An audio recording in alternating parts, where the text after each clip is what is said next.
Sivga Que is a high quality single DD IEM priced at just $75. It has very good bass. I like its bass quality. It has that extra bit of dynamic abilities and control. It has very good technical abilities and it has the depth too. I like its pace and it is a bit more about its cohesion, warmer and fuller mid-range, which are very well layered. Okay, I will not say it is very airy or very clean or very transparent, but whatever I will say resolution it has is very well presented with a very versatile kind of very different kind of imaging. Okay, it has slightly slower decay and the way it layers those instruments and notes is just simply outstanding, but it is a bit darker in the treble region. Even though the extension is very good, it is slightly on the darker side. It does not deliver that extra bit of clarity or definition some of us demand. If we look at the earpieces too, it's made out of metal. It looks very good thanks to the metal faceplate. It looks very good, but it's a bit on the heavier side too. It is not a very lightweight or very small IEM either. So what are the alternates? Okay, I very recently got the Simgot EW200, and before switching to the golden and pink nozzle, I was not exactly convinced that this is a bassy IM. But once I switched to that nozzle, that golden nozzle with pink ring in it, it is a highly capable bassy IM too.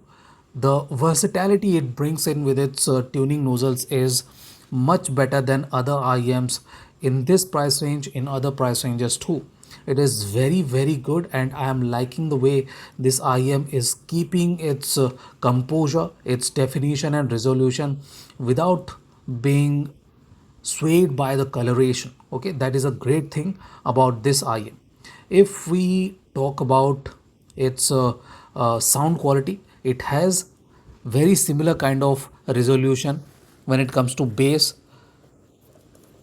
to the Sivga Que. Sivga Que is very good with bass, while this one is very good with the bass depth and everything. But Sivga Que has a bit more fuller mid bass body, while this one is slightly loose with very similar kind of mid bass body. Both have very good impact, area of impact, and this one is slightly more fun, slightly more cohesive with the bass notes, bass punch. It kind of moves slightly more air too, while the Sivga Que moves slightly less amount of air. Okay, it's not about rumble. I'm not talking about the rumble, but the amount of air it moves is better with the Simgot EW300. It is slightly more superior when it comes to bass. Now, if we talk about the mid-range, that is where the EW300 is much more superior. It has better definition, better resolution, better clarity, and I am liking its tonality and timbre too.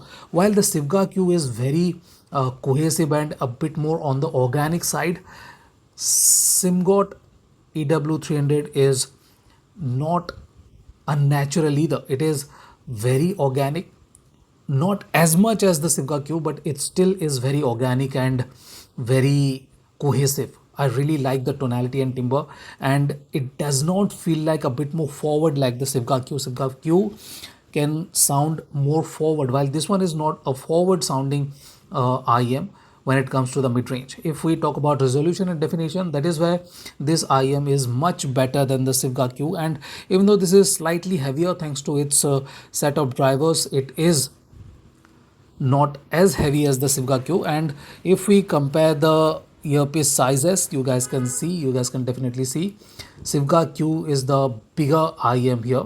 Even though both are kind of similar, Sivga Que is bigger and heavier than the EW300. And if we talk about treble too, this one is slightly better when it comes to treble definition and energy. and I'm liking the way this uh, golden nozzle and pink ring